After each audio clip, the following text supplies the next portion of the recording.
masamang bride. Dapat siya ang naglalagay ng dugo dyan kasama itong si Kuya Brandon. Hindi ikaw. Susie, ano ka ba? Ano pong pinagsasabi mo dyan? Binabastos mong tradisyon namin eh. Wala akong binabastos. Kasi kami ang binabastos nyo. Ang sabi mo naman sa amin kasi lang pupuntahan namin dito. Hindi kung ano-anong kalokohan. Anong kalokohan? Hindi ito isang kalokohan, Susie. Isa ito sa pinakamahalagang seremonya ng kasal namin dito.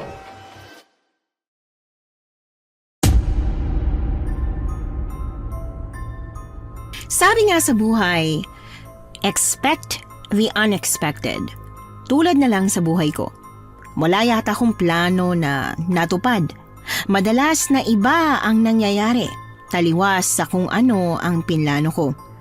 Hanggang sa natutunan kong tanggapin na lang na kung ano ang pinagkaloob ng Diyos, yon ang susundin ko. Yan po ang tema ng ating kwento ngayong araw, mahal kong Anatics. Pero bago ang lahat, kung bago ka pa lang dito sa channel, please like, subscribe, and hit the notification bell para updated kayo sa bawat kwentong ilalabas. May bago tayong storya 3 hanggang 4 na beses sa isang linggo. At ngayon, para sa tampok nating kwento.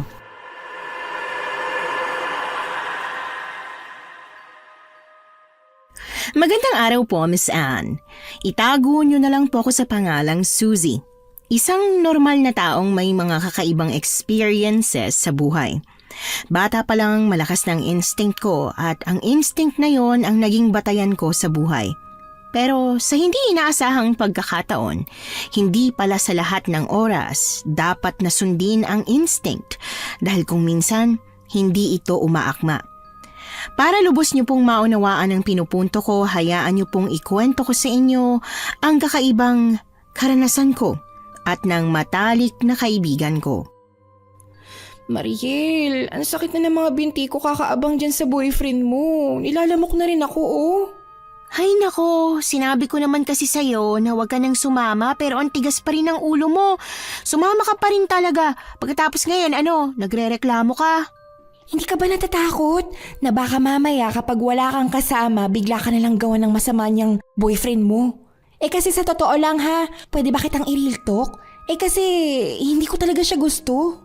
Hindi naman ikaw ang makikipag-date sa kanya, kaya okay lang na hindi mo siya gusto. Hindi nakakatawa ha? Hindi lang kasi talaga ako komportable kapag nasa paligid natin siya. Ewan ko ba?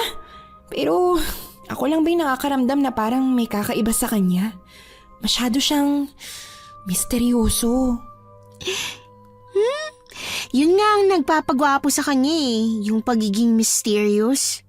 Ay sus, sige na nga, okay, fine. Baka nagkakamali lang talaga ako ng nasisense sa kanya. Pero kilala mo naman ako, di ba? Malakas ang pakiramdam ko. Pero minsan, nagkakamali rin naman yung pakiramdam mo, di ba?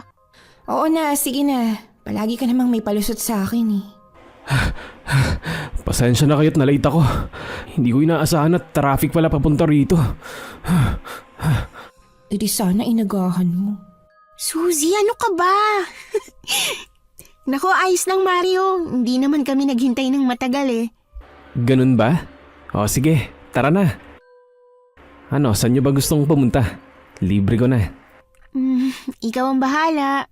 Doon sa restaurant na yan. Diyan yung paboritong kainan ni Mariel. Susie, ano ka ba? Nakakahiya. Anong nakakahiya? Nagtatanong naman siya. O siya, sige. Doon tayo pupunta. Tara na. Mariel, halika. Hawakan mo ang kamay ko at tatawid tayo. Ha? Ano kasi? Hawakan mo na, ang arte naman. Sige na nga. Pero hahawak ka rin sa kamay ko. Napangiwi na lang ako nang humawak nga talaga si Mariel sa kamay ni Mario habang ako naman ay hinawakan niya sa kabilang kamay. Para kaming may love triangle at talaga namang nakakairita. Hindi naman ito ang unang pagkakataon na nagkaroon ng boyfriend si Mariel. Sa totoo lang, pangatlong boyfriend niya na ito. Pero sa tuwing nagkaka-boyfriend siya, palagi pa rin siyang pabebe. Ewan ko ba, siguro ganyan lang talaga siya. Sa aming dalawa, ako ang hindi pala boyfriend. Hindi dahil sa pangit ako o walang nagkakagusto sa akin ha. Sadyang hindi para sa akin. Hindi ko pa gusto. Hinihintay ko yung tamang tao na habang buhay ko nang makakasama, hindi yung subok ng subok kagaya ni Mariel. Hindi ko naman siya hinuhusgahan. Nasabi ko na rin yun sa kanya pero ang sabi niya sa akin, hindi raw niya makikilala ang magiging lalaki para sa kanya habang buhay kung gagaya daw siya sa akin na puro paghihintay lang. Kaya hinayaan ko na lang siya. Mag-best friend man kami, may kanya-kanya naman kaming pananaw sa buhay at nirerespeto namin ang isa't isa. Pagkarating namin sa restaurant na paboritong kainan ni Mariel, hindi na nagpatumpik-tumpik pa. Kaagad nang nagpabida ang boyfriend niya. Orderin nyo na ang lahat ng gusto nyong pagkain. Ako nang bahala ha. Libre ko na ang lahat ng kakainin nyo. Hala, nakakahiya naman. Pwede bang maghati tayo sa bayad? Ayos lang sa akin yun. Kung sa'yo ayos na magbayad ka sa isang date, para sa akin hindi. Ako ang lalaki kaya responsibilidad kita. Excuse me, kasama ba ako sa malilibre? Suzy, ano ka ba? Ano ka ba, Suzy? Siyempre kasama ka. Sige na, umorder na kayong dalawa oh. Oh, order na raw ako. Huwag ka nang mahiya, no? Boyfriend mo naman yan. Ano? Sige na nga. Teka, ito na lang ang sa akin, sisig. Sa akin din, isang sisig tsaka isang soft drinks. Naku, pare-pareho pala tayo ng paborito. Sisig din ang paborito ko eh. O siya, sige, i-order ko na ha. Pasamahan mo na din ang kalamansi. Minsan kasi nakakalimutan ng tindera. Sige, walang problema. Agad na sumunod si Mario sa sinabi ko pagkatapos ay dumiretso na sa counter para umorder ng pagkain para sa amin. Ewan ko ba, masunuri naman siya at mukhang mabait pero parang may kakaiba akong nararamdaman sa kanya. Yung tipong kahit parang ang bait na ng pakikitungong pinapakita niya sa amin, tila ba may kulang. Suzy, pwede ba kitang kausapin saglit habang hindi pa bumabalik si Mario? Bakit? Uy, wag mo naman masyadong pahirapan ng boyfriend ko. Pinapahirapan ko ba siya? Hindi naman pagpapahirap ang ginagawa ko sa kanya, Mariel. Sinusubok ko siya kung talagang para sa kanya ka talaga. Alam mo, Mariel, hindi ka pa ba nadadala sa mga naging boyfriend mo dati? Na palaging tinitake for granted ang pagiging mabait at mahina mo? Hindi naman sa ganun, pero kasi natatakot lang ako na baka iwanan na naman ako. Kaya ka nga iniiwan kasi masyado kang mabait. Hindi gusto ng mga lalaki ang sobrang bait na babae. Gusto nila yung may thrill. Kaya nga ang daming cheaters ngayon eh. Eh bakit si mama at papa? Mabait ang mama ko, kaya nga mahal na mahal siya ni papa. Kahit kailan, hindi nagloko ang papa ko sa kanya. Sigurado ka ba dyan? Ha? Ano? Uy, ano ka ba? Biro lang. Pero ano kasi, yung papa mo, isipin mo na lang na isa ang mama mo sa mga masaswerteng naka-jackpot ng 5% population ng lalaki na kasama sa matitino. Kasi yung iba, kadalasan na ang dahilan kung bakit nagpapakasal sa mabait na babae para walang palag kapag ng babae na. Ganon? Oo, ganun yun. Mukhang seryoso ang pinag-uusapan nyo ah. Ano bang pinag-uusapan nyo? Ha? Wala naman. Huwag mo nang alamin. It's a girl thing. Ganun ba? Pasensya na kung nagtanong ako ah. Siya nga pala. Ito na ang order natin oh. Siya nga pala, Suzy. Wala raw kalamansi pasensya na. Anong wala? Imposible naman yata yan. Ang sabi, naubusan daw. Parang tanga naman yan. Hindi pwedeng walang kalamansi ang sisig. Bakit hindi pwede? Mas gusto ngang wala. Hoy, yan kaya ang perfect partner niyan. Ay teka, ang alam ko may mga kalamansi ako dito eh. Ha? May dala kang kalamansi? Pero bakit? Kalamansi is life kasi. Talaga? May kalamansi ka pala? Dapat pala hindi ka na nang hingi. For in case of emergency kasi to. Anyway, kumain na nga tayo. May 3 kalamansi pa ako rito. Gusto mo? O ito sa'yo, Mariel. Gusto mo? Oo, gusto ko. Oh, ito naman sa'yo, Mario. Aray! Bakit mo naman hinampas yung kamay ko? Hindi. Nasobra lang sa tapik. Pasensya na, hindi ko sinasadya. Kasi, hindi kasi ako mahilig sa maasim. O sige na nga. Sa susunod dahan-dahan lang ha. Ang sakit nun.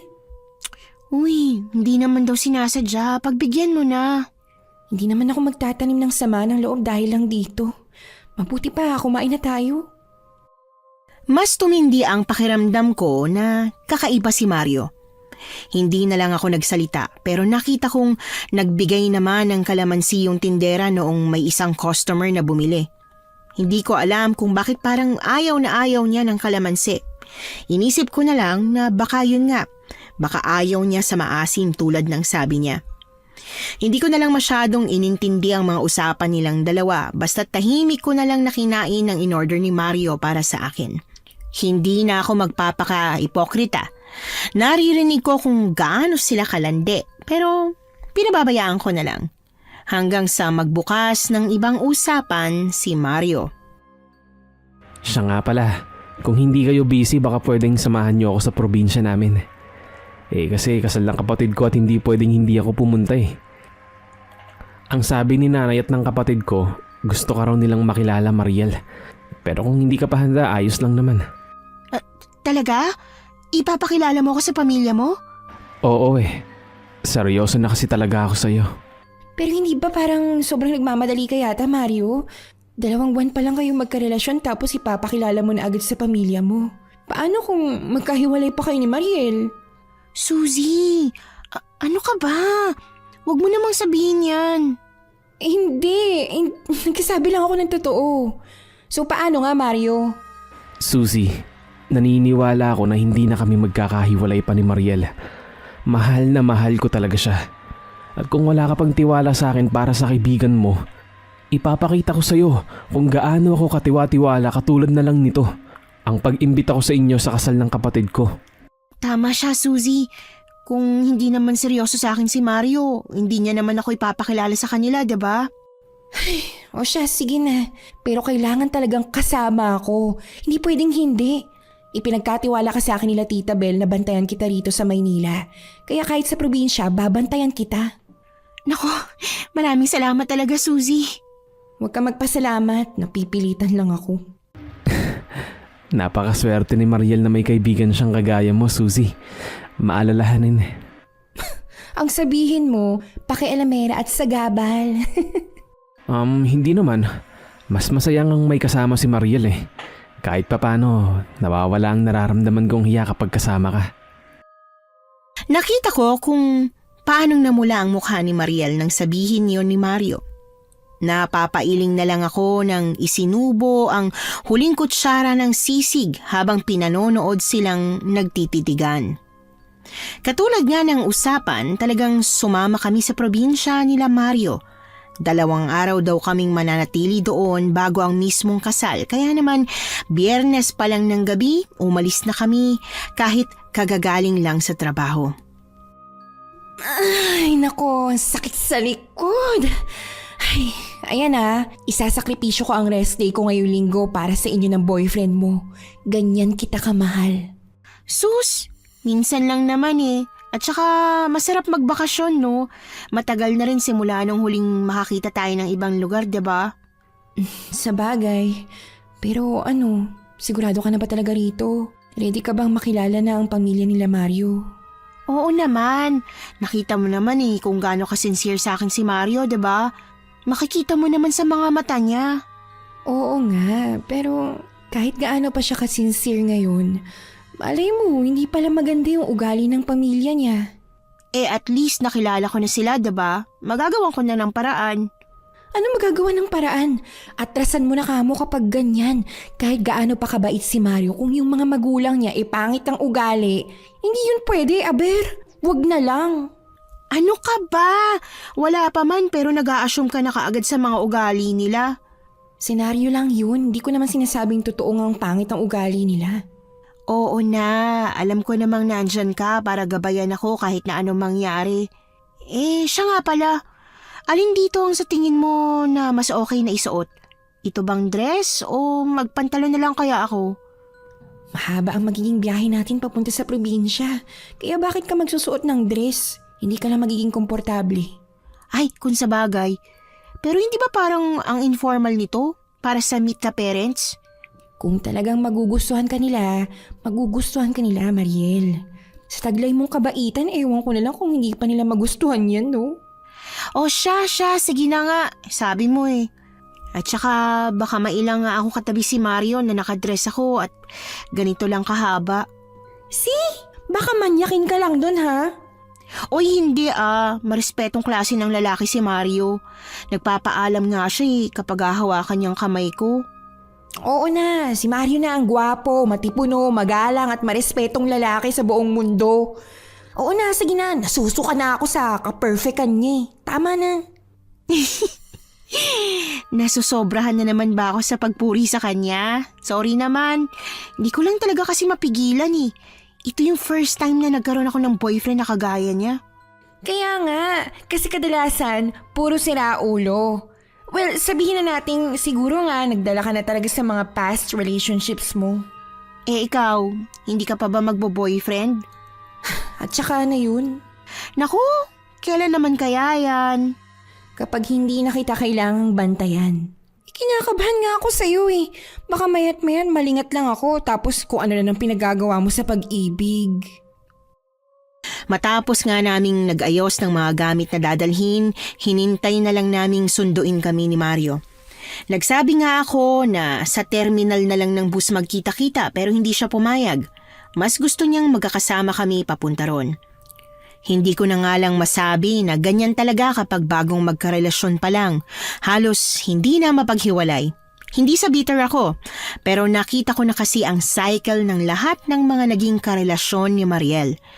Ganito lang palagi sa umpisa, pero pagdating sa kalagitnaan, nagkakandal letse-letse na. Wala namang masyadong nangyari sa biyahe namin papuntang probinsya. Bukod sa pinapanood ko ang mga tanawing nadadaanan ng bus na sinasakyan namin, natatanaw ko rin kung paano sila nagbubulong-bulungan at kung paano napapahagik-gik si Mariel na parabang nakakatawa talaga ang sinabi ni Mario. Ilang oras din ang naging biyahe hanggang sa ginising na lang nila ako na nakarating na pala kami. Ay, grabe. Malayo rin pala tong probinsya mo, no? Oo, medyo malayo nga talaga. Pasensya na kayo At hindi ko nabanggit na ganito katagal ang biyahe. Ayos lang din, nandito na rin naman tayo. At least sa susunod alam na namin kung gaano kalayo. Ay, nakapaghanda na sana kami ng husto. Ang ganda pala rito sa inyo, no? Hiwa-hiwalay ang mga bahay, hindi makakastorbo sa isa't isa. Oo. Payapa rito sa baryo namin. Wala masyadong nag-aaway. Hindi tulad sa Maynila, na dikit-dikit ang mga bahay. Kaya naman mabilis ang daloy ng chismis, mabilis din ang away. Ang ibig bang sabihin yan, walang mga chismosa dito sa inyo? Meron din naman pero huwag na muna nating isipin yun. Kaya nga, bakit mo ba iniisip yung tungkol sa mga chismosa? Ewan ko ba? Bigla na lang pumasok sa isip ko. Siguro dahil sa sobrang kaba. Ano ka ba, Mariel? Huwag kang kabahan sa pamilya ko, mababait sila. Hindi sila nangangagat. Halika na sa loob. Ano kaya kung si Suzy muna ang papasukin? Sobrang lakas talaga ng kaba ko eh. Sira to. Baka mamaya ako pa yung mapagkamalang girlfriend. Ano ka ba? Mauna ka na, dali. Ngayon ka pa talaga kinabahan kung kailan nandito na tayo. Kaya nga, mahal. Halika na. Umawa ka lang ng maigi sa kamay ko. Tara na. Sige. Kinakabahan talaga ako. Tao po. Nay, nandito na po kami. Nanay? Ay, ang bunso ko. Nakauwi na rin sa wakas. Magandang hapon po, Nay. Ano po? Siya nga po pala. Si Mariel. Girlfriend ko po. Magandang hapon po, Nay. Mano po? Ay, kagandang bata naman ang girlfriend mo, anak. Naku, pagpalain nawa kayong dalawa. Teka, sino itong isa pang magandang dilag na kasama ninyo? Magandang hapon po, Nay. Ako po si Suzy. tagabantay ni Mariel. Matalik na kaibigan niya po. Nakakatawa naman kayo magkaibigan.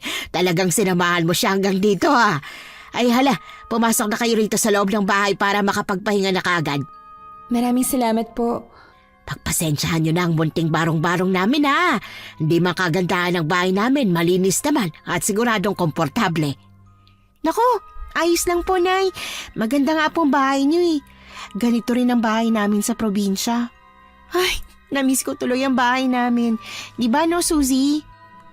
Oo. Ganito nga rin talaga. Tsaka nakakamiss nga ang amoy ng niluto sa kahoy. Ay, siya nga pala. May niluto akong kakanin para sa inyo. Ang mabuti pa magbihis na muna kayo ha. Para makakain na kayo ng merienda. Nay, nasa na pala ang ibang tao dito sa bahay natin? Gusto ko sanang ipakilala itong si Suzy eh. Abala sila sa pag-aayos ng handa para sa kasal. Hayaan mo't mamaya lang din babalik na sila Kuya Baron mo rito. Sige po. Mariel, Suzy, ihahatid ko na muna kayo sa kwarto nyo. Tipikal na bahay sa probinsya ang itsura ng bahay nila Mario. Presko ang hangin at ang sarap sa pakiramdam ng amoy ng kahoy. Mas lalo ko tuloy nami-miss ang buhay namin sa probinsya. Hinatid lang kami ni Mario sa isang kwarto kung saan may medyo kalakihang papag na siguradong kasya kami ni Mariel. Pagkahatid sa amin ni Mario, hindi na siya nagtagal at nagpaalam agad na kakausapin daw ang nanay niya. Mabuti dahil kahit papaano, nagkaroon kami ng oras ni Mariel na kaming dalawa lang. Kumusta ang pakiramdam mo sa nanay ni Mario? Bakit ako ang tinatanong mo? Siyempre, ikaw ang nakakaramdam kung mabait ba yung tao o hindi. Di ba sabi mo, malakas ang instinct mo? Oo nga. Malakas nga. Pero sa pagkakataong ito, sa tingin ko, hindi na dapat ako makialam. Baka kasi kung magsasabi ako, iisipin mong masyado na ako nangihimasok sa buhay mo. So wala kang nararamdamang masamang energy? Tulad ng mga sinasabi mo palagi sa ibang tao na nakakasalamuha ko? Na nakakasalamuha mo rin? Hindi ko masasabing wala. Pero kasi yung nanay ni Mario, ewan ko ha. Pero parang nagpapakitang tao lang at may tinatagong kulo pa rin. At saka hindi pa natin nakikita yung ibang mga kamag-anak niya kaya hindi ko pa nararamdaman yung buong enerhiya ng pamilyang ito. Grabe, para ka talagang may pagka-psychic ano? Ang ganda na nga ng pakikitungo sa atin ng nanay ni Mario pero para sa'yo, may tinatagong kulo pa rin? Bakit ngayon nagrereklamo ka? Sa'yo naman talaga yung nararamdaman ko. Nagtatanong ka sa akin tapos ngayong sinagot kita. Oo na, tama ka naman. May nararamdaman din akong kakaiba eh. Hindi ko alam kung dahil ba nakakailang pa. Dahil syempre bago lang naman tayo rito. Sana nga yun lang ang nararamdaman natin. Pero Mariel, sa ngayon, wag na muna nating masyadong isipin. Siguro mag-enjoy na lang muna tayo sa mga binibigay nilang atensyon sa atin. Kaya nga, at saka nasasabik na talaga akong makakain ng kakanin. Wala na halos tindang kakanin sa Maynila eh. Ay, kaya nga. Naamoy ko pa lang yung amoy ng latik at kahoy na ginamit pang gatong. Naglalaway na ako. Sa kabila ng pangambang pareho naming nararamdaman ni Mariel, hindi namin yun masyadong ininda. Nag-ayos na lang muna kami ng mga gamit namin pagkatapos ay lumabas na pabalik sa kusina para kumain ng merienda. Naabutan namin doon si Mario at si Nanay Lucing na abala sa paghahanda ng lamesa. Iba't ibang klaseng kakanin ang nakahain doon, bagay na talagang nagpakinang sa mga mata at nagpakalam sa mga sikmura naming magkaibigan. Wow! Mukhang masasarap po ang lahat ah! Siyempre, nanay kong nagluto ng mga yan eh. Maupo na kayo. Suzy, dito ka. Sige. Maraming salamat. Naghahanda na ako ng mga kakanin para sa darating na kasal. At yung mga yan, ang pagpipilian kung alin ang isasama sa handa. Kung ayos lang sa inyo, pwede bang tulungan niyo akong mamili kung alin ang masarap? Naku, nakakaya naman po kung sa amin manggagaling kung ano ihahanda. Mas mabuti pong ang bride at groom po ang pumili kung alin sa mga yan ang isasama sa handa. Tama po si Mariel, Nay. kung sa bagay. Tama kayo. Maya-maya lang din darating na ang Kuya Baron mo. Siya nang papipiliin ko ha. Nasiguradong ang mapapangasawa niya ang pipiliin niya. Pero di ba po may pamahiin na bawal magkita ang ikakasal bago ang araw ng kasal? Tama si Suzy, nak. Ang kuya mo na lang talaga ang pwedeng mamili. Kasi bukas na sila magkikita ulit ng ate mo. Teka lang po pala. Di ba po dapat naghahanda na ang lahat para sa kasal? Saan po ba gaganapin? O baka po pwede kaming makatulong? Nakakaya naman pong nandito lang kami habang abala ang lahat. Nako Suzy, huwag mong alalahanin yun, ano ka ba? Mga bisita kayo rito at hindi mga katulong na dinala ko lang dito para tumulong sa handaan. Sa kabilang bahay gaganapin ang handaan kaya doon mag-aayos ang lahat. Kung ganon, ayos lang ba kung mamasyal kami ni Mariel dito sa inyo? Para kahit papano may magagawa naman kami. Ano ba kasing gusto mong makita sa baryo namin, Iha? Po, nakakamiss po kasi yung buhay probinsya. Yung sariwang hangin po, yung ilog, dagat o yung bukid. Nako, kayo talaga. O siya, sige. Ang mabuti pa, Mario. Ipasyal mo na sila para hindi sila mabagot dito sa loob ng bahay, ha? Sigurado po ba kayo, Nay? Abayo! Ano bang gagawin nila rito kundi mamasyal, hindi ba? Mabuburyong lang sila hanggang bukas kung paghihintayin lang natin sila. Sige ho, Nay. Mariel, saan mo gustong pumunta? Ikaw ba, Suzy? Ikaw naman din kasi ang may gustong pumasyal. Ayos lang sa akin kung dito lang ako. Gusto kong pumasyal sa tabing ilog. Makalanghap lang man ng sariwang hangin. Medyo malayo mula rito sa amin ang ilog Ayos lang ba sa'yo, Suzy? Naku, ayos na ayos. Gusto kong maglakad-lakad. Ang totoo niyan, gusto ko na sanang magpahinga dahil sa pagod na naramdaman ko mula sa biyahe. Pero ewan ko ba, iba ang nararamdaman kong aura ng bahay. Para bang mabigat at nakakapaso. Parang bagay na hindi ko gusto. Kaya nagpumilit akong lumabas. Bata pa lang ako, alam kong may kakaiba na sa paraan ko kung paanong makaramdam ng energy ng tao o kaya naman kahit ng paligid. Kaya mabilis kong malaman kung saan o kanino ako mas komportable o hindi. Pagkalabas namin ng bahay, kaagad akong nag-inat para lang hapin ang mabangong amoy ng probinsya.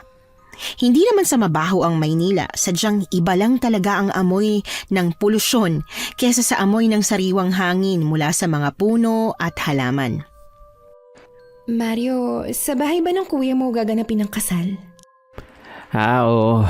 Nagpatayo na muna kasi siya ng bahay bago siya nagpasyang magpakasal. Alam mo na, mas magandang may sarili ng bahay bago magkaroon ng sariling pamilya. Kung sa bagay, tama ka. Saan pala banda? Yun sa kabilang banda yung may umuusok. Nagluluto na kasi sila Hindi ba parang ang aga naman nila ata magluto? Ano ka ba, Suzy? Kapag bukas pa sila magsimulang magluto, baka maghahol na sila sa oras. Baka naman mapanis. Anong oras ba ang kasal bukas?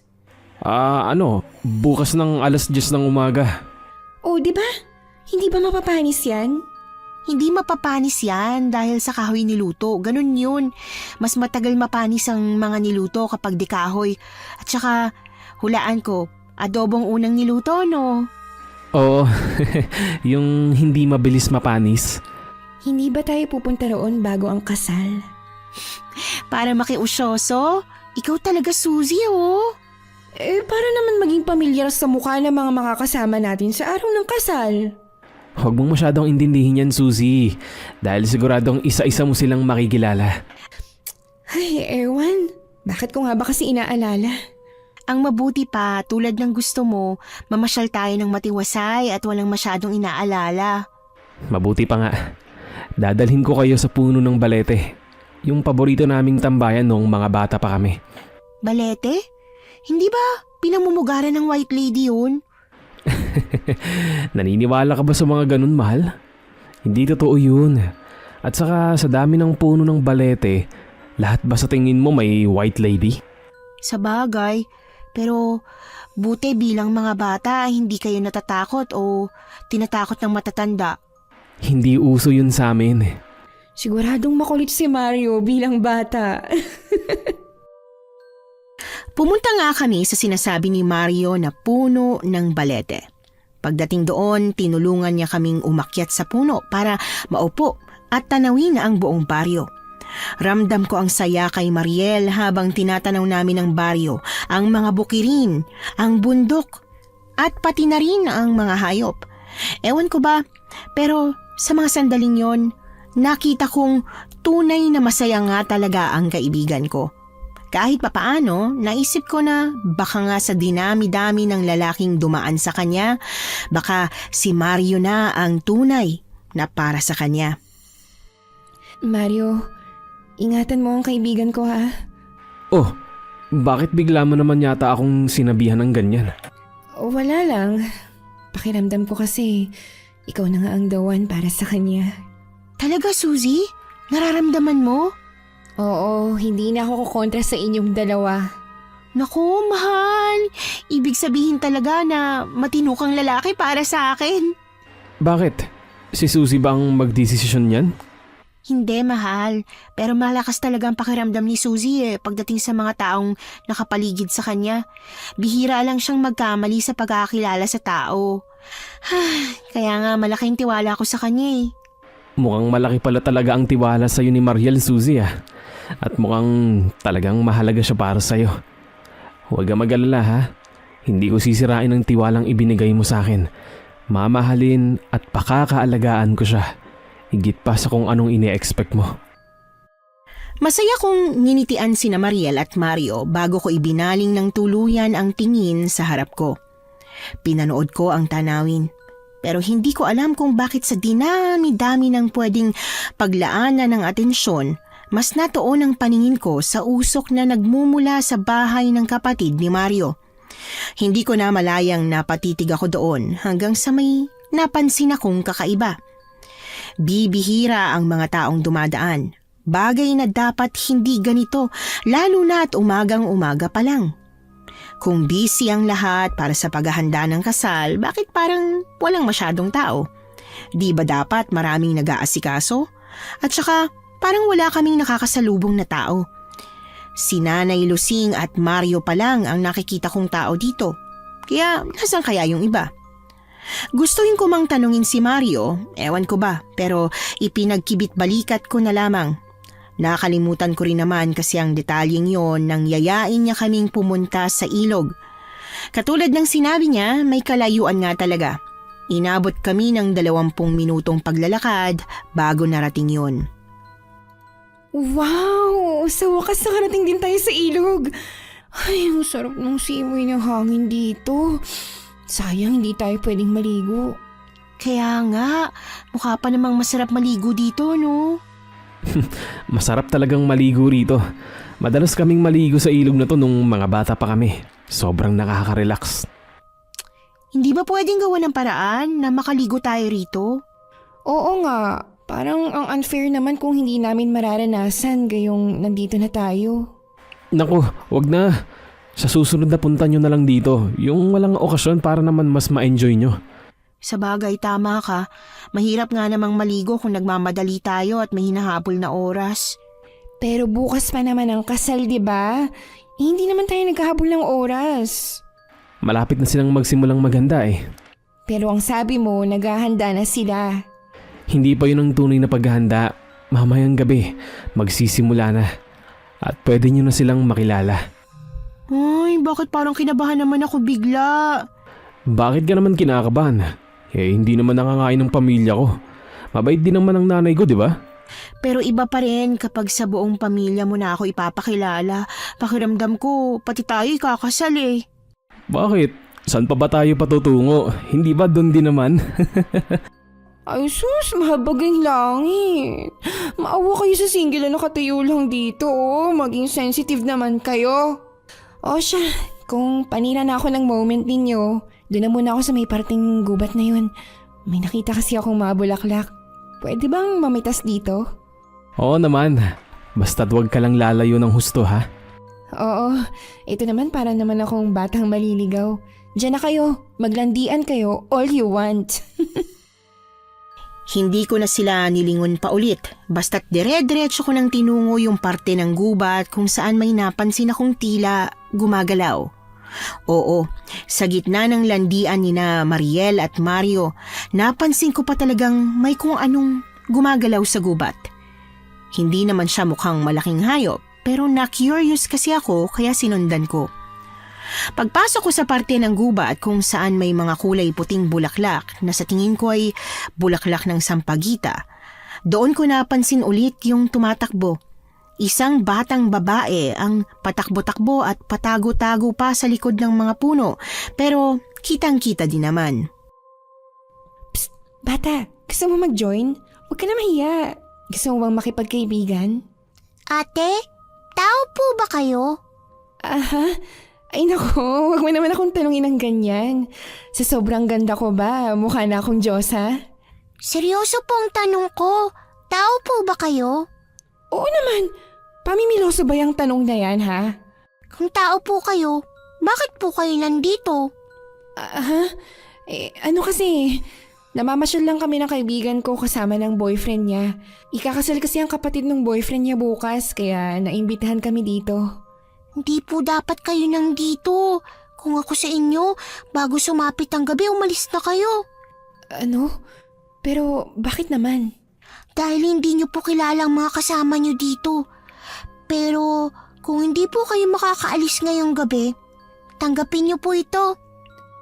Isang kwintas na may pangil? Ano to? Para saan to? Isuot niyo na lang po para hindi kanila mapagdiskitahan. Pero...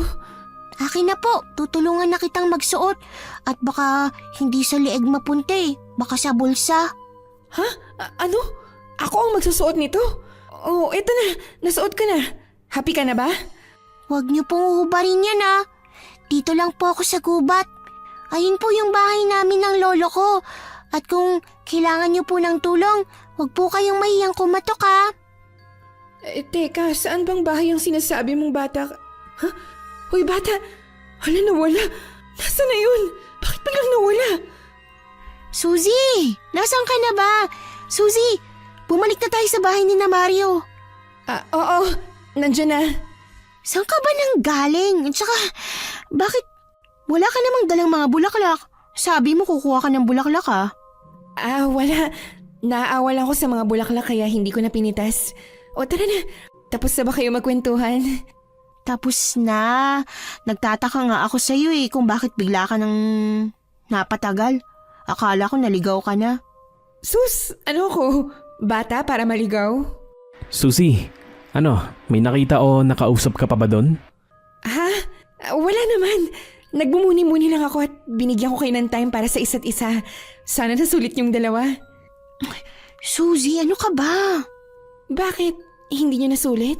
Ay naku, hina niyo naman pala. Sa mga oras na to, siguradong nasa bahay na si Kuya Brandon.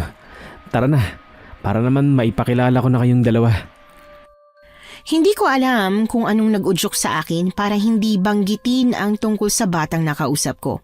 Basta't tinago ko na lang at inisip na hindi naman big deal kung nagsinungaling ako at hindi na binanggit ang tungkol doon. Naglakad kami pabalik sa bahay ni na Mario at nang makarating, naabutan namin ang kumpol ng mga tao sa labas ng bahay. Kung kanina ay gusto ko silang makilala, ngayon pakiramdam ko nanliit ako lalo at lahat sila ay nakatingin sa amin, nakikiusyoso. Hoy Mario, siya na ba yung future hipag ko? Opo kuya, siya nga po at wala nang iba. Magandang hapon po, kuya. Magandang hapon din. Napakabango mo naman. Po? Pasensya ka na ha. Hindi ko na iwasang mapuri ang amoy mo. Mukhang mali ka ata ng pagkakaintindi. Mga ganyang pabango kasi ang gusto ng mapapangasawa ko eh. Anong pabango ba ang gamit mo? Ha? Hindi ko po sigurado kung nandito pa ang amoy, pero Avon po, Sweet Honesty. Hindi ko po alam kung uso na po ang catalog dito sa inyo, pero kung babalik po ako dito sa susunod, hayaan niyo po, bibigyan ko po ang asawa niyo. Nako, napakabait mo naman. Aasahan ko yan ha. Siya nga pala kuya, nagsisimula na ba silang mag-ayos para sa seremonyas? Aba oo, hindi ba halata? Tingnan mo nga't ang dami ng excited at napadalaw silang lahat dito. Aba teka, mukhang may kasama ka pa palang isa. Sino naman to? Kuya, si Suzy, kaibigan ni Mariel. Yan ang gusto ko sa'yo kapatid. Hindi lang isa ang dinadala mo. Kuya, matalik na kaibigan siya ni Mariel. Suzy, pasensya ka na sa biro ni kuya ha. Alam kong hindi maganda. Hindi talaga maganda yon. Sa susunod ho, kuya, wag po kayo magbibiro ng ganyan. Medyo nakakabastos po eh. Pasensya ka na talaga ha. Nakakahiya tuloy.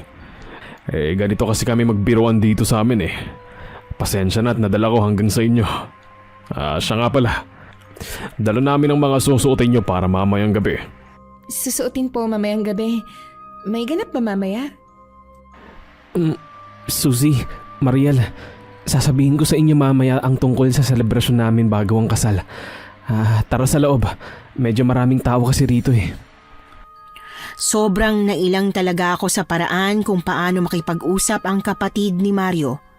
Malayo sa pagiging magalang at marespeto ni Mario, ang kapatid niya ay parang may pagkabastos. Hindi ko alam kung para saan pa at talagang pinuri niya ang pabango ni Mariel pagkatapos sinundan niya pa ng bastos na komento na parang sinasabi niyang dalawa kaming girlfriend ni Mario. Sa pagkakaalam ko siya yung ikakasali. Alam kaya ng bride niya na ganito siya makipag-usap sa ibang babae? Sa tingin ko hindi. Nang sa wakas ay nakapasok na kami sa bahay ni na Mario, doon lang ako tuluyang nakahinga ng maluwag. Grabe kasi ang titig ng mga tao sa labas. Parang hinuhusgahan nila ang buong pagkatao namin mula ulo hanggang paa, tagos hanggang kaluluwa. Ganyan ba talaga yung mga tao rito sa inyo, Mario? Akala ko ba walang chismosa dito? Daig pa nila yung mga chismosa sa Maynila.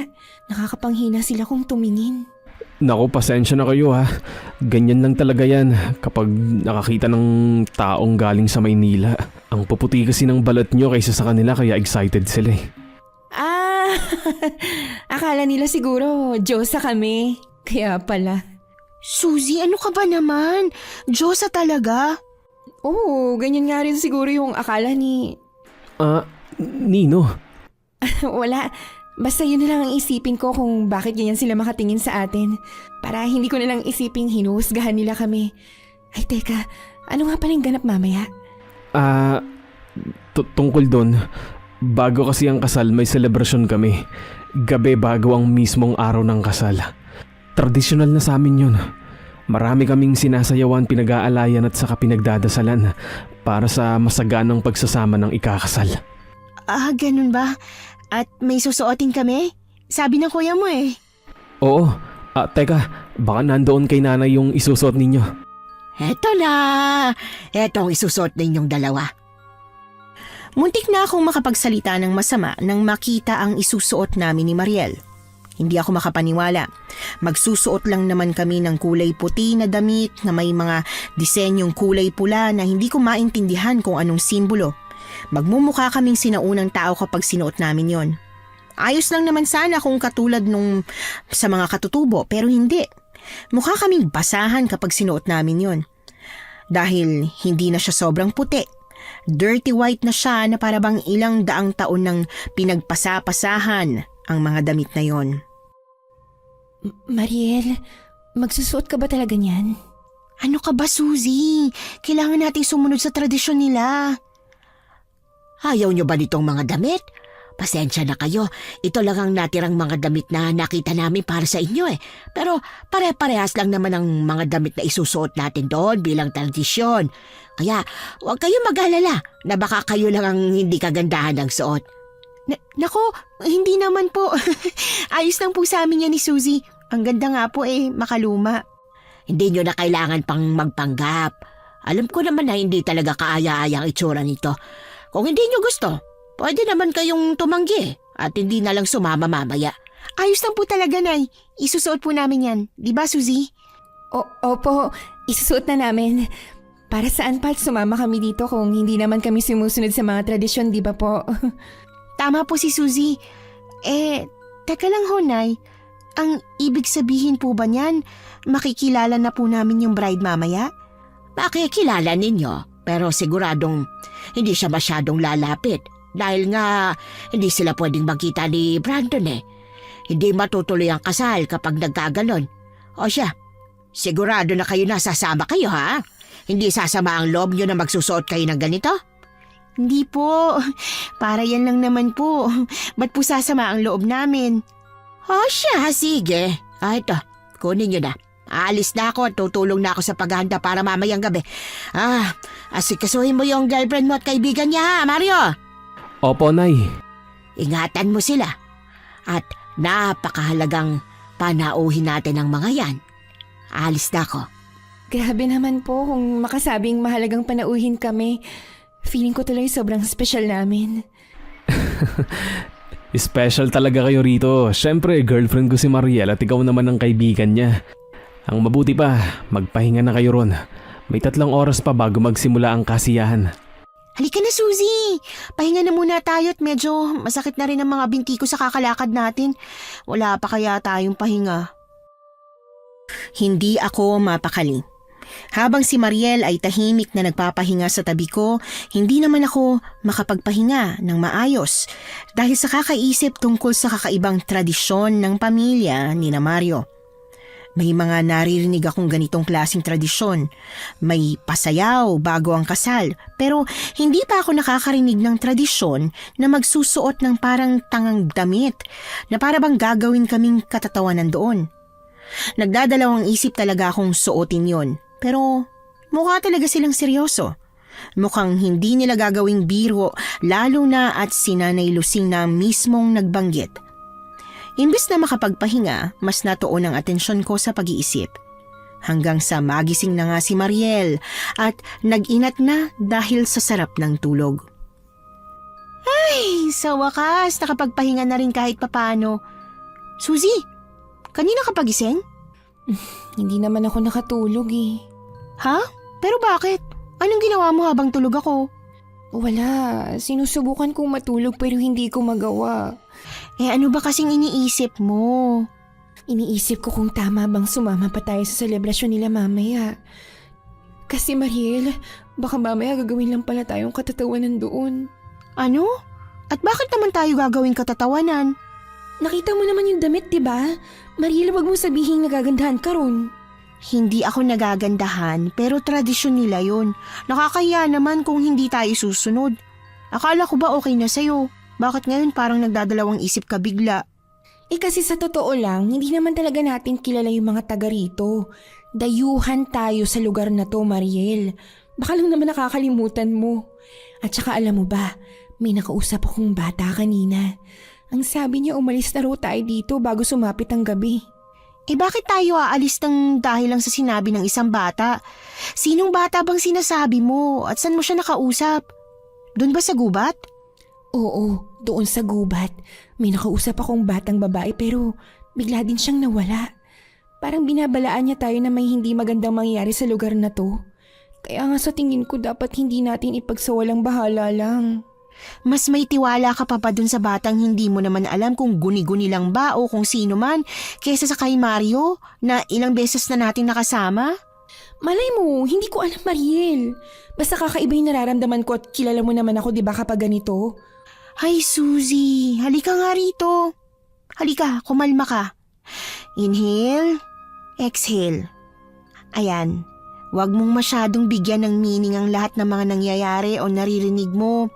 Inimbitahan lang tayo dito para sa kasal. Pagkatapos ng kasal bukas, pwede na tayo umuwi.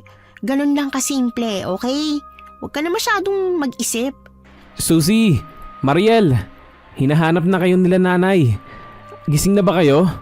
Oh, ayan na si Mario. Okay ka na ba? Nakahinga ka na ba ng maluwag? Ay, kung hindi lang dahil sa'yo, hindi talaga ako sasama rito. O siya, sige na. Titiisin ko na lang muna tong kung anong kakaibang nararamdaman ko. Tara na. Kahit na nagdadalawang isip talaga ako, pilit akong lumabas kasama si Mariel. Ayoko siyang iwan dito. Kung kinakailangang pareho kaming pangit na lalabas ng bahay ni na Mario, papayag na lang ako. Pagkalabas ng kwarto, agad naming napansin na maging si Mario at Nanay Lusing ay nakasuot ng kaparehong damit. Ang pinagkaiba lang ay kulay itim ang sa kanila at puti naman ang sa amin. O diba, pareho lang naman din tayo ng suot sa kanila. Oo na nga. Hali kayo. May ilalagay si nanay sa noon ninyo bilang simbolo. Ha? Pero ano naman yun? Lumapit ka na lang, Suzy, para makalabas na tayo at marami nang naghihintay sa labas. Oo, sige ho. Ito na po. Huwag kang balikot, ha? Aray! Bakit po parang nasusugatan na ata ang noo ko sa talas niyang pinangguhit niyo? Di naman matalas, akala mo lang. Ikaw naman, Mariel, lumapit ka sa akin. Aray! Nay, matalas po yata talaga. Kayong dalawang magkaibigan, para simpleng guhit lang nasasaktan ka agad kayo. Tapos na, oh. Mariel, Susie, huwag niyo nang galitin si nanay. Nay, ako na po ang bahala sa kanila at susunod na kami sa inyo. Di naman ako nagagalit. Nakakainis lang kasi. Di naman matalas eh. Mariel, patingin nga ako ng noo mo. Ito may sugat ba o imagination ko lang talaga yung sakit? Naku, may konting sugat nga talaga. Natural lang yan na may sugat, pero manipis na sugat lang naman at hindi nyo naman dapat ikabahala. Nasugatan kami ng nanay mo, Mario. Kesyo maliit o malaking sugat man yan, nasugatan pa rin kami. Grabe ka. Suzy, hayaan mo na. Ano pa nga bang magagawa ko? Lahat naman yata na nangyayari dito ngayon, kailangang hayaan ko na. Ewan ko ba sa'yo, Mariel? Imbis na sagutin ako, pinakitaan na lang ako ni Mariel ng nagpapaawang mukha. Sa totoo lang, hindi na ako naaawa sa ipinapakita niya sa akin na iinis na ako. Para bang lahat na lang kasi dapat naming tiisin. Kahit sa totoo lang, pwede naman kaming umalis na lang. Para sa akin, tama na yung pinagsuot kami ng ganito. Hindi na dapat kami sinugatan pa. Alam kong may iba na magsasabing maarte ako, pero kasi hindi talaga normal tong kinikilos nila. Wala na akong kibo nang tuluyan na kaming lumabas ng bahay. Tahimik lang ako habang hawak ang kamay ni Mariel at sumusunod kay Mario. Madilim na sa labas. Kung susumahin ay 9:00 na yata ng gabi. Hindi ko kasi napansin ang orasan bago kami lumabas ng bahay. Basta't mataas na ang buwan sa langit at bilog na bilog yun. Kinikilabutan ako, Suzy. Akala ko ako lang yung nakakaramdam. Sa totoo lang, para tayong alay. Alay? Ano ka ba naman, Suzy? Ang wild naman ang iniisip mo. Ikaw nga kinikilabutan eh. Kaya nga, pero yun ay dahil lahat ng tao nakaitim. Na para bang kulto sila at tayo yung alay dahil nakaputi tayo. Ano ka ba naman, Suzy? Oh, bakit? Hindi ba? Paano kung alay nga talaga nila tayo rito? Shh! Huwag kayong maingay. Malapit na tayo sa bahay nila Kuya Brandon. Doon magsisimula ang lahat. Ano bang sisimulan? Akala ko ba may kasiyahan kayo? Bakit parang may padasal na nangyayari? Mamaya pa magsisimula ang kasiyahan, Suzy. Kailangan munang magdasal. Magdasal pala talaga. Hindi ako makapaniwala nang dumating nga kami sa bahay ni na Kuya Brandon at nagsisimula ng maglakad ang buong baryo. Lahat sila ay may hawak na itim na kandila habang kami ni Mariel ay sumusunod lang sa kanila. Wala kaming hawak na kahit ano, pero pakiramdam ko kami ang nasa unahan. Sinusundan namin si Kuya Brandon at Mario na may dalang malaking parang tinidor. Kung ako ang tatanungin, hindi mukhang kasal ang susunod dito. Ayokong manghula, pero kinikilabutan na talaga ako. Hanggang sa dumating na nga kami sa harap ng paanan ng bundok. Kinabahan pa ako dahil akala ko talaga aakyat naman kami doon pero hindi. Lumapit doon sina Mario at Kuya Brandon. Pagkatapos ay sinugatan ng kanilang mga palad saka ipinatak ang dugo sa paanan ng bundok. Maya-maya pa, inilahad ni Mario ang kamay niya kay Mariel at saka ngumiti. Mahal, ikaw naman. Ha? Anong gagawin? Mag-aalay lang tayo ng dugo doon sa bundok na nagbibigay buhay sa baryo namin. Pero, ganito ba talagang tradisyon nyo tuwing may ikakasal? Parang kakaiba eh. Mahal, ganito talaga. At kapag tayo na ang ikakasal, ganito rin ang gagawin nila para sa atin. Sige. Teka lang, Mariel. Gusto mo ba talagang gawin to? Suzy, sumunod na lang tayo sa kanila. Susunod? Parang tanga naman tong ginagawa nila eh. Asa ng bride. Dapat siya ang naglalagay ng dugo dyan kasama itong si Kuya Brandon. Hindi ikaw. Susie, ano ka ba? Ano bang pinagsasabi mo dyan? Binabastos mong tradisyon namin. Wala akong binabastos. Kasi kami ang binabastos nyo. Ang sabi mo naman sa amin kasi lang pupuntahan namin dito. Hindi kung ano-anong kalokohan. Anong kalokohan? Hindi ito isang kalokohan, Susie. Isa ito sa pinakamahalagang seremonya ng kasal namin dito. Halika na, Mariel.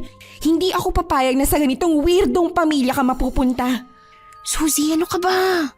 Huwag mong sabihin susunod ka sa kanila. Simula nung naging magkaibigan tayo, ikaw na palagi ang nasusunod. Ikaw na lang palaging sinusunod ko dahil sabi mo malakas ang pakiramdam mo. Hindi ba pwedeng ngayon ako naman ang sundin mo, ha?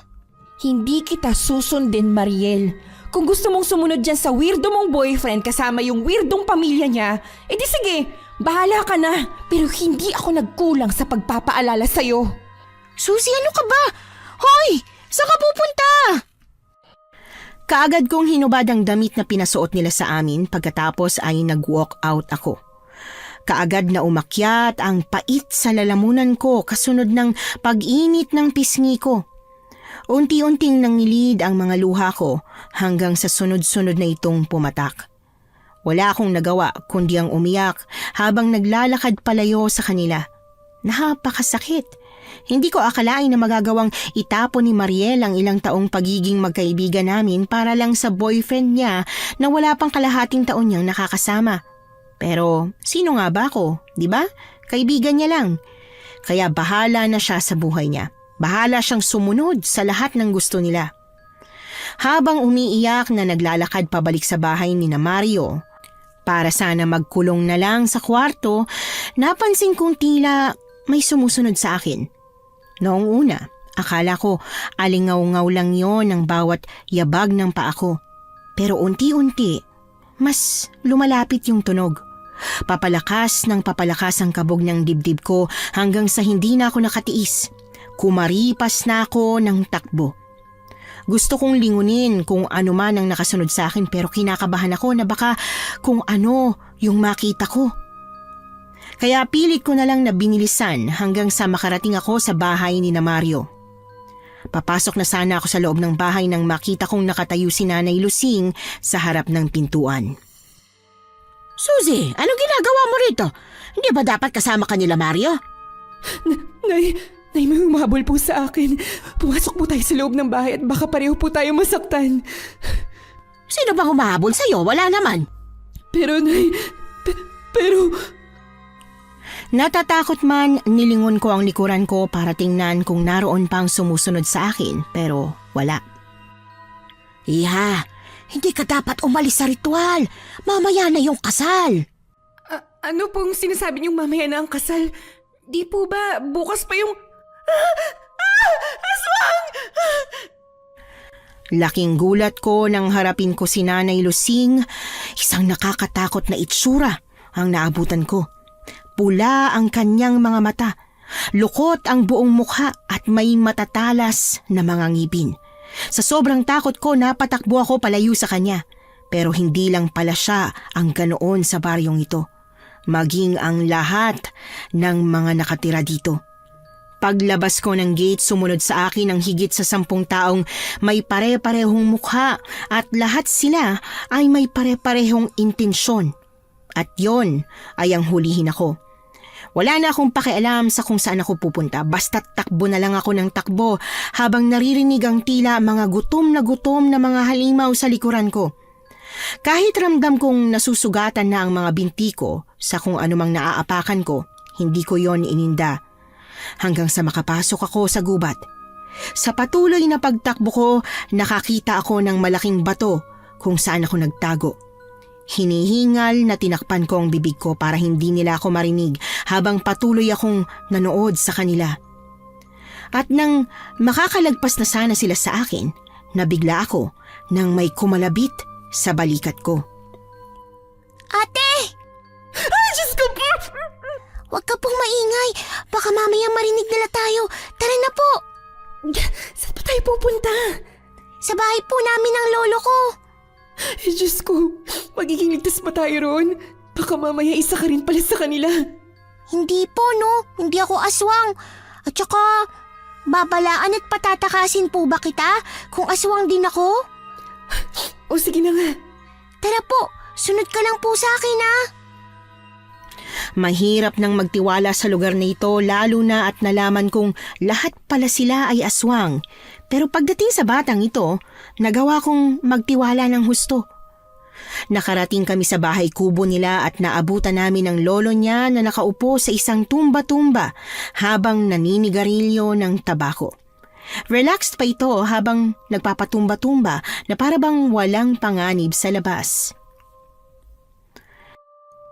Paano niyo po nagagawang mag-relax lang dyan habang may mga aswang na anumang oras na pwede po kayong kainin? Hindi sasagot si lolo, ate. Pipi siya. Ay, sorry. Hindi ko alam na pipi siya pero bakit nga ba? Bakit parang hindi kayo natatakot? Hindi po kami natatakot dahil hindi sila makakapasok dito sa bahay namin. Isang dating albularyo ang lolo ko at ang mga aswang na nasa labas, takot sila sa kagaya niya. Nakita niyo po yung mga nakasabit na yan? Mga pangontra ni lolo yan. Inilibot ko ang paningin ko sa paligid at nakita ko nga ang mga sinasabi niyang pangontra. Iba't iba ang mga naroon, may buntot pagi, mga bawang, itak at kung ano-ano pa. Alam ko ang mga yon dahil meron din sa bahay ng lolo't lola ko. Saka lang ako napanatag na hindi nga ako mapapahamak kung mananatili lang ako dito. Ano ate? Naniniwala na po ba kayo? Oo, naniniwala na ako. Pero kung alam niyo na pala na mga aswang ang nakatira sa baryong ito, bakit nandito kayo maglolo? Wala po kasi kaming ibang bahay kundi dito lang. Kaya wala po kaming pagpipilian kundi dito tumira. Alam niyo po, hindi naman kasi dating mga aswang ang lahat ng nakatira dito. Mga tao lang din po sila noon. Kaso lang, nayanggaw po ang iba. Kaya po naging aswang na silang lahat. Nayanggaw? Anong ibig sabihin nun? Nahawaan po. Tulad na lang ng pag-aasawa nila. Pinapasa nilang nang pinapasa yung lahi nila hanggang sa dumami. Di po ba kayo isa sa pakakasalan? Ay hindi po. Nako, sinamahan ko lang po ang kaibigan ko rito. Yung boyfriend niya ang nagsama sa amin dito na hindi ko alam. Iisa palang aswang. Ang sabi niya dadalaro kami sa kasal pagkatapos ganito pala ang mangyayari. Hala ka po ate! Yung kaibigan mo po, nasan siya? Naku, iniwan ko kasi matigas ang ulo. Hindi siya nakinig sa akin eh. Yung kaibigan ko, baka kinain na siya ng mga aswang. Kailangan ko siyang balikan. Teka lang po, hindi po kayo pwedeng basta-bastang lumabas dyan at siguradong nag-aabang yung mga aswang sa labas. Eh paano yung kaibigan ko? Hindi ko siya pwedeng pabayaan doon kahit nasaktan niya yung feelings ko. Alam ko po yun, pero tingnan niyo po si Lolo. May sinasabi siya. Pero wala naman ako maintindihan eh. Hindi naman ako nakakaintindi ng sign language. Ang sabi niya daw po, kung hindi isa sa inyo ang bride para ngayong gabi, mga alay kayo sa kasal. Kasalan pong pinunta niyo rito, di ba? Oo po, kasalan nga. Kung ganon, mamayang hating gabi pa kakainin yung kaibigan mo. Kaya kailangan po natin siyang iligtas bago sumapit ang oras na yon. Iligtas natin? Eh sino? Kasama ka? Ay naku, hindi ko papayag. Bata ka lang. Bata lang ako, pero kabisado ko pong lugar na to. Kayang-kaya ko pong iligtas ang kaibigan mo. Sigurado ka ba? Lolo, hahayaan niyo lang po ba ang apo niyo? Pero imbis na makakuha ng sagot mula sa lolo ng bata, humipak lang itong muli ng usok mula sa tabako. Wala na akong nagawa kundi ang sumunod na lang sa sinabi ni Yasmin. Yun daw ang pangalan niya. Binigyan niya ako ng mga sandata tulad na lang ng buntot pagi, mga bawang, asin at kung ano-ano pang pwede kong bitbitin. Hindi na rin ako nag-inarte dahil hindi ko kayang iwan na lang ang kaibigan ko sa kamay ng mga aswang. Kahit galit ako doon, mahal ko pa rin siya. Matapos naming mag-ayos ng mga dapat dalhin, binigyan ako ni Yasmin ng relo para daw malaman ko ang oras. Bakit sa akin mo to binigay? Ikaw, wala kang orasan? Hindi ko na po kailangan yan. Nalalaman ko naman ang oras sa pamamagitan ng pagtingin sa anino. Talaga? Ang galing naman. Pwede pala yun? Ginagamit na ng sinaunang tao yun, ate. Di mo lang po alam dahil may relo na. Ganun ba? Sorry naman, no? Teka, sigurado ka bang makakalaban ng mga to sa aswang? Baka mamaya mahopya naman ako nito. Mahuhopya po talaga kayo kapag nagtanga-tangahan kayo sa labas. Kahit meron ka po ng mga yan, kung matatakot ka at magpapakaduwag, hindi ka pa rin magiging ligtas. Kaya galingan mo po Ano? Pero paano gagalingan? Mag-abang po kayo sa likod ko at ipapakita ko sa inyo. Matapang na binuksan ni Yasmin ang pinto ng bahay nila at doon ay nakita namin ang mga naglalakihang aswang. Lahat sila'y nakatitig sa amin. Namumula ang mga mata habang umuungol na parabang gutom na gutom. Ilang saglit pa kinabahan na ako para sa mga buhay namin nang tumakbo na patungo sa direksyon namin ang mga aswang. Pero matapang silang hinarap ni Yasmin. Nang ang isang aswang ay nakalapit sa kanya, hinampas niya ito ng buntot pagi at mabilis itong naging abo. Ang mga matatapang na aswang ay tila mga tutang nagsiatras. Sabi ko sa iyo, ate, takot sila dito. Kaya diyan ka lang po sa likod ko at sundan mo ko. Grabe ang tapang mo. Hindi naman po masyado, konti lang. Pahambol ka pa talaga. Tara na nga, malapit na maghating gabi. Kailangan na nating maligtas ang kaibigan ko. Ito na nga po paalis na. Kinakabahan man, lakas loob akong sumunod kay Yasmin. Katulad nga ng sinabi niya, kabisado niya talaga ang daan at pasikot-sikot kaya nagawa naming makalusot sa mga nakaabang na aswang. Nagawa naming magtago at panoorin kung ano ang nangyayari sa kanila. Wala na sila sa bundok, nasa bahay na sila ni na Kuya Brandon kung saan ang lahat ay nagkakasayahan na.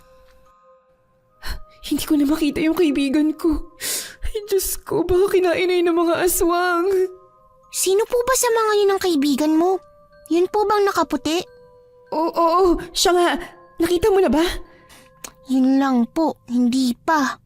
Ay, ano ba yan? Akala ko pa naman nakita mo na. Ay, teka. Ayun siya. Tingnan mo. Nandun siya sa gitna ng mga sumasayaw na aswang. Oo nga po, no. At mukhang napapansin na niyang naiiba siya. Tingnan mo po, nangingilig na ang luha sa mga mata niya. Ang talas naman ng paningin mo. Hindi ko na nakikita. Masyado nang madilim eh. Opo, at kailangan na po nating bilisan dahil mukhang ilalabas na nila yung bride. Sa oras na ilabas na nila yung bride, ilalagay na nila yung kaibigan mo doon. Doon po sa gitna, yung puno. Itatali nila dyan at saka po nila yayanggawin yung bride at yung kaibigan mo. Siya ang unang pagkain niya. Nakakatakot naman. Malapit na mag-alas 12. Simulan na natin ang plano. Kaya niyo na po bang humiwalay sa akin, ate? Kakayanin. Magkita na lang ulit tayo dito pagkatapos. Siguruhin mo po na makakabalik ka. Ikaw ang dapat makabalik. Dahil kapag hindi ka nakabalik, ewan ko na lang kung ano yung mangyayari sa akin. Nag-sign of the cross muna ako bago tuluyang naglakad papunta sa kaliwang parte ng gate ng bahay ni na Kuya Brandon. Habang si Yasmin naman ang nasa kanang parte. Doon ay sinimulan kong ibuhos ang isang bote ng gasolina sa kahoy para kapag sinindihan na ay liliyab agad. Ganoon ang ginawa ko hanggang sa tuluyan kong maubos ang isang bote ng gasolina. Saktong pagkaubos nun, sinipat ko ang relong suot ko para makita kung anong oras na. Pero laking gulat ko nang makitang saktong alas 12 na pala. Sa pagkataranta ko, agad kong hinanap si Yasmin mula sa kabilang parte ng gate. Pero huli na ang lahat nang umalingaw-ngaw ang nakakaawang sigaw ni Mariel kasunod ng masayang hiyawan ng mga aswang na naroon. Masaya sila na parabang sa wakas ay makakatikim na sila ng masarap na ulam. Ate Suzy, bilisan niyo na po! Sindihan niyo na po! Ano? Yasmin! Ate, nasa na po yung lighter? Nasa inyo po. Kapag hindi pa po natin sinindihan yan, makakain na ng bride yung kaibigan mo. Ay, sorry. Ito na yung lighter. Sinisindahan ko na. Ay, shit, bakit ayaw masindihan? Natataranta po kasi kayo eh. Ako na nga po. Ito, sige, bilisan mo. Ako na pong bahala. Magabang na po kayo dyan sa may gilid. At kapag nagkagulo na yung mga aswang, pasok po agad kayo susunod ako. Sige, bilisan mo. Natatarantaman, nagmamadali akong nag-abang sa gilid ng gate. Nakita kong nasindihan na nga ni Yasmin ang lighter. At dahil gawa lang yun sa kahoy, mabilis na sumiklab ang apoy. Imbis na sa bride at kay Mariel ang atensyon ng lahat, nabaling yon sa nagliliyab na apoy. Unti-unting natataranta ang lahat at pinuntahan ang nag-aapoy na gate. Kaya nakapasok ako bit-bit ang itak. Hindi na ako lumingon sa likod. Diretso lang ang tingin ko habang naglalakad patungo kay Mariel na umiiyak habang nakatali sa malaking puno. Suzy, tulungan mo ako. Tinali nila ako. Ipapakain daw nila ako sa bride. Shh, oo na, alam ko, kaya kumalma ka muna.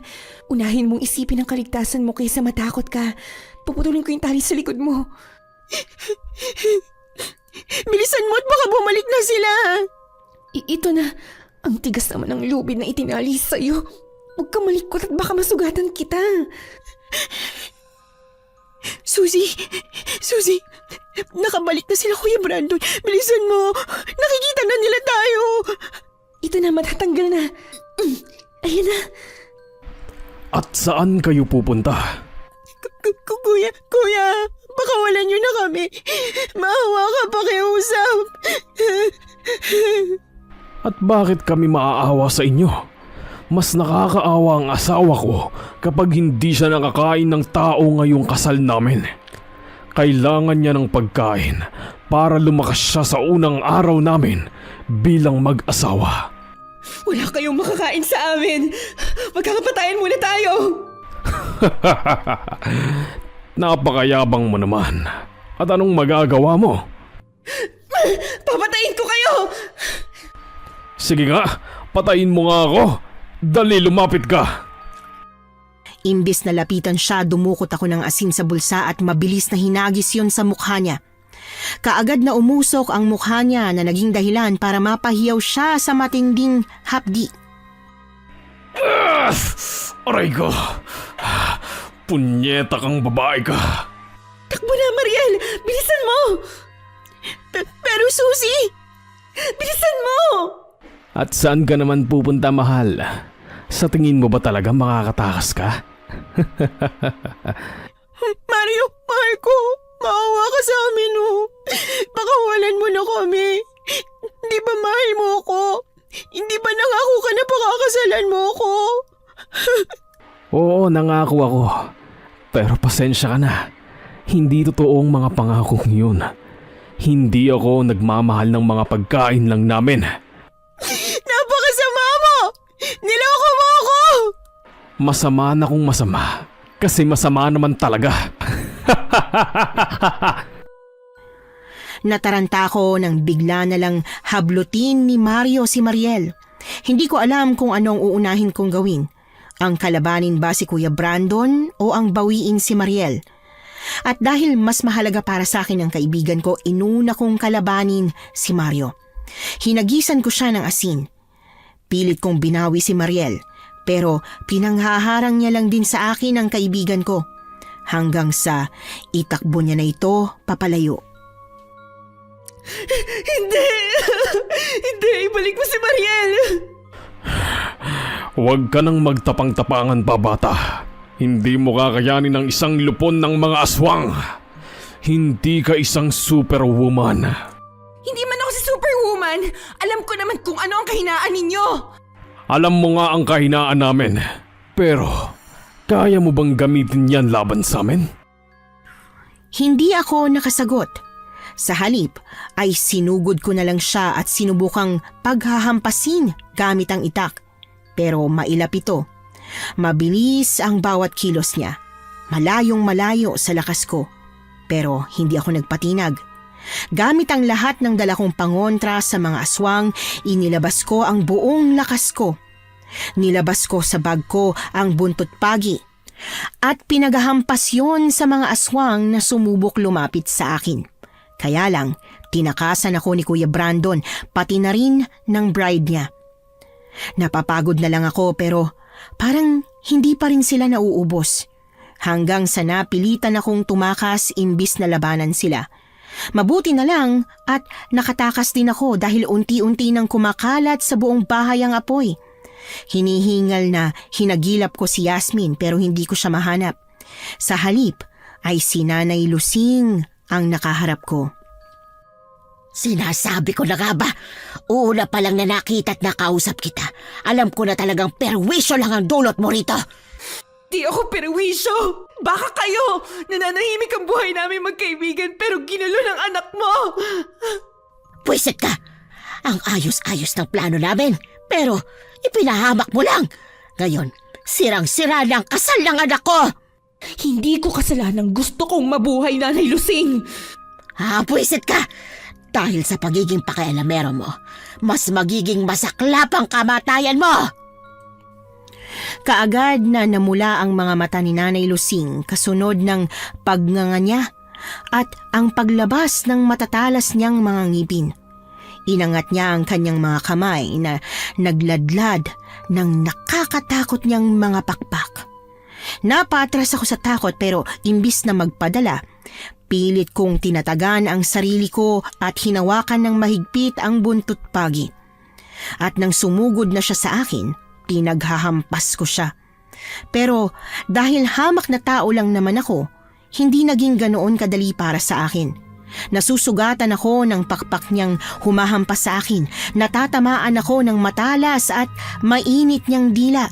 Alam kong puro sugat na ang katawan ko pero mas matindi ang pagnanais ko na makatakas at mabuhay. Ni hindi ko nga alam kung paano ko siya nagawang mapatumba. Naputol ko ang pakpak niya gamit lang ang buntot pagi. Walang iya ka! Nandito ka pa rin pala! Sino nandito pa? Siyempre nandito pa ako, no? Hindi ikaw, kundi siya! Nang lumingon ako, nakita ko roon ang lolo ni Yasmin na may hawak na itak. Hindi pala ang hawak kong buntot pagi ang nakaputol sa pakpak ni Nanay Lusing, kundi ang itak ni lolo. At hindi pa siya nakontento. Walang salitang tumalon siya sa harap ni Nanay Lusing at sinaksak ang hawak niyang itak. Tulala lang ako nang walang kahirap-hirap na pinatay niya si Nanay Lusing kahit na matanda na siya. At nang makita niyang tulala lang ako, hinawakan niya ang braso ko saka hinila patayo. Sinenyasan niya akong umalis na pero... Yung kaibigan ko po! Hindi ko po pwedeng iwan yung kaibigan ko. Kailangan niyo po ako. Kahit anong klaseng away pa ang pinag-awayan namin, kaibigan ko pa rin siya at hindi ko siya pwedeng iwan dahil mahalaga siya sa akin. Pinakatitigan ako ng lolo ni Yasmin kaya imbis na itakas ako mula roon, napailing siya at naglakad palayo sa akin. Kaya sumunod na lang din ako sa kanya. Ilang beses ko siyang tinanong pero hindi siya nagsasalita. Saka ko na lang na-realize kung bakit hindi siya sumasagot nang makarating na kami sa gubat. Pipi nga pala siya at kahit anong sabihin ko hindi siya sasagot. Kung sumagot man siya, hindi ko naman maiintindihan dahil wala akong alam sa sign language. Sinundan ko lang siya ng sinundan hanggang sa makarating kami sa paanan ng bundok kung saan sila nag-alay ng dugo bago ko umalis. Doon ay naabutan namin sina Mario kasama si Mariel at ang bagong kasal. Bitiwan niyo na ako! Parating na ang lolo ko! Lagot talaga kayo sa kanya! Hindi na darating ang lolo mo. Mahina na siya. Anong mahina ang sinasabi mo? Mas malakas pa siya kaysa sa inyo. Sumasakit lang ang tuhod ni lolo pero sigurado akong papatayin niya kayo.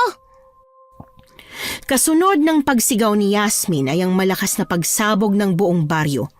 Lahat kami ay nabigla at natulala, lalo na sina Mario at si Kuya Brandon. Sa galit ni Mario dahil sa biglang nangyari, kaagad na inihagis niya ang maliit na katawan ni Yasmin. Yasmin! Diyos ko! Hindi kayo makakatakas ng buhay sa baryong to. Sisiguraduhin kong lahat tayo ay mamamatay at mapupunta ng sabay-sabay sa impyerno! Kaagad na nagbago ng anyo si Mario. At ganoon din si Kuya Brandon na sabay sumugod sa amin. Pero hindi sila hinayaan ng lolo ni Yasmin. Nilabanan niya ang dalawang naglalakasang aswang. Habang ako naman, kinuha ko si Mariel palayo sa kanila. Itinakas ko siya hanggang sa tuluyan na kaming makalayo. At nang masiguro kong nasa maayos na siyang kalagayan, naghanda na ako para bumalik kung nasaan sina Yasmin. Saan ka pupunta, Suzy? Kailangan na natin tumakas! Mauna ka nang tumakas at humanap ka ng pwedeng tumulong sa atin. Hindi ako aalis. Paano ka? Hindi ako mawawala. Tutulungan ko sila Yasmin dahil tinulungan din nila tayo. Malapit na silang makalaya mula sa pagkakulong nila sa baryong to na puro aswang ang naninirahan. Kaya kailangan ko silang tulungan. Pero baka mapahamak ka. May mga dala akong panlaban. Ito isuot mo tong kwintas na ibinigay sa akin ni Yasmin. At saka ito, dalhin mo tong itak. Paano ka lalaban kung binigay mo ng lahat sa akin? Basta, umalis ka na lang, Mariel. Kailangan mo mabuhay.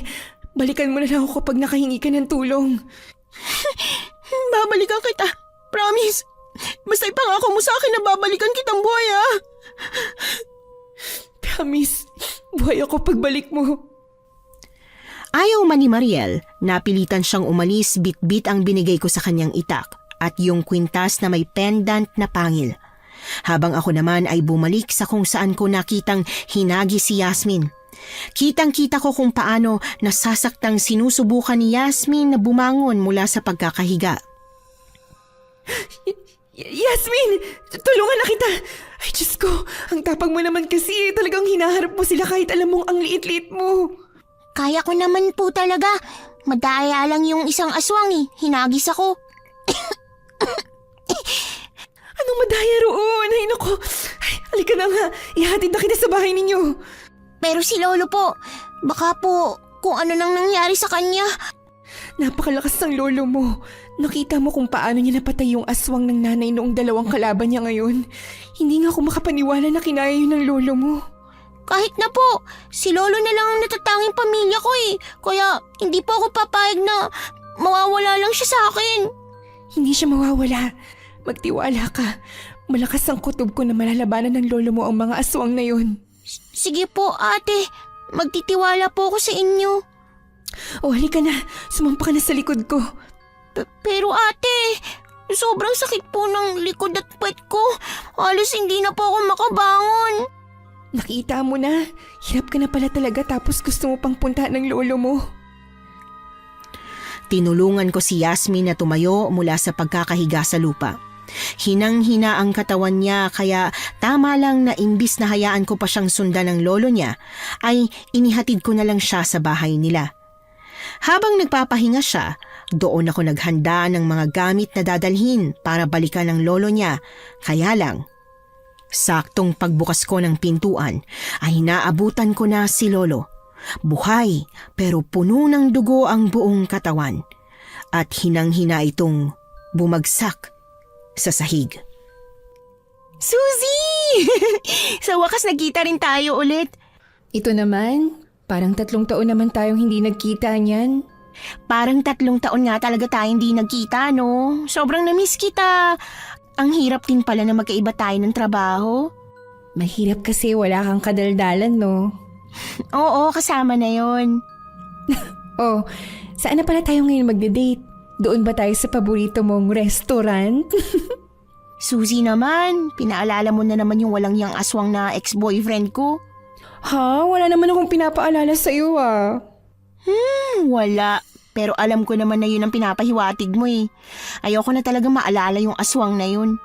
Hindi naman natin matatakasan ang nangyari yun noon. Mas mabuti nga rin na hindi natin takasan para hindi na tayo matakot na mag-move on. Ang kaso, hindi ko pa rin alam kung kailan ako makaka-move on. Natatakot pa rin ako na baka maulit-ulit yung pagkakaroon ko ng boyfriend na aswang. Ano ka ba naman, Mariel? Huwag kang mag-isip ng ganyan. Sa 1,000,000 tsansa na magkakaroon ka ng aswang na boyfriend, may 1% ka lang. At naranasan ko yung 1% na yon. So, hindi ka na mag-boyfriend ulit dahil sa nangyari? Di na, natatakot na nga ako. Naku, bahala ka. Nang dahil lang pala sa aswang, masisira ang pangarap mo na magkaroon ng isang pamilya. Bahala na. Naisip ko rin na baka tama ka nga. Baka tama na darating ang tamang lalaki kahit na hindi ko hanapin. Darating din naman talaga. Nagmamadali ka lang kasi kaya nagkakamali ka tuloy sa lalaki. Kaya nga ayoko na ngang magmadali. Teka lang, total na pag-usapan naman na natin. Kumusta na pala sina Yasmin at saka yung lolo niya? Uling balita ko sa kanila, ayos na ang lolo niya at nakauwi na raw sila galing sa ospital. Mabuti naman kung ganun. Mabuti na lang din at naisugod mo pa sa ospital nung gabing yun. Kung hindi, talagang natuluyan siya. Grabe din kasi yung hataw ni lolo sa pakikipaglaban sa mga aswang. Paano ba naman kasi? Matagal na rin daw kasi silang nagtitimpi sa mga aswang na yun. At yung gabing yun, ang nakuha nilang pagkakataon para matapos ang dapat matagal na nilang tinapos. Noong gabing yon, sa sobrang pagod ng lolo ni Yasmin, hinimatay ito. Mabuti na lang at nakabalik na si Mariel na may dalang tulong. Kaya naman nasaklolohan ng lolo ni Yasmin na madala sa pinakamalapit na ospital. Nakakapagtaka na walang kahit sino ang nakialam sa nangyaring sunog sa baryong yon. Ang hula namin ni Mariel, baka alam na rin talaga ng mga kalapit na baryo na pugad ng aswang ang baryong yon. Simula din noon, ilang buwan na ang nakalipas pero hindi na naghanap ng ibang lalaki si Mariel. Kilala ko siya bilang mabilis magpalit ng boyfriend, lalo na at hinahanap niya nga ang right one para sa kanya. Pero dahil sa nangyari, mukhang na-trauma siya. Ilang taon na rin ang nakalipas at tumandang dalaga si Mariel. Habang ako, nagkaroon ng asawa at anak. Nagkapamilya na ako at lahat, pero hanggang ngayon, sariwang-sariwa pa rin sa akin ang mga nangyari. Hindi ko pa rin nakakalimutan ang karanasan namin kung saan naimbitahan kami sa kasalang walang kahit na sino ang tao. Nagustuhan niyo po ba ang ating kwento ngayong araw? Kung oo ang sagot at hindi mo pa nagagawa, subscribe na. Click the notification bell para updated ka sa tuwing maglalabas kami ng bagong kwento. Click like at mag-iwan na rin ng comment. Masayang-masaya ako tuwing nagbabasa ng messages mula sa inyo. At kung may sarili kayong karanasan na gusto nyong ibahagi sa amin, email lang sa missanhorrorstories@gmail.com. Dire-diretso lang, missanhorrorstories@gmail.com. Malay nyo, sa susunod, yung kwento na ninyo ang binabasa namin para sa ating mga tagapakinig. Hanggang dito na lamang muna at muli po, ito po ang inyong si Miss Ann. Nagpapasalamat sa inyong patuloy na pagmamahal at pagsuporta.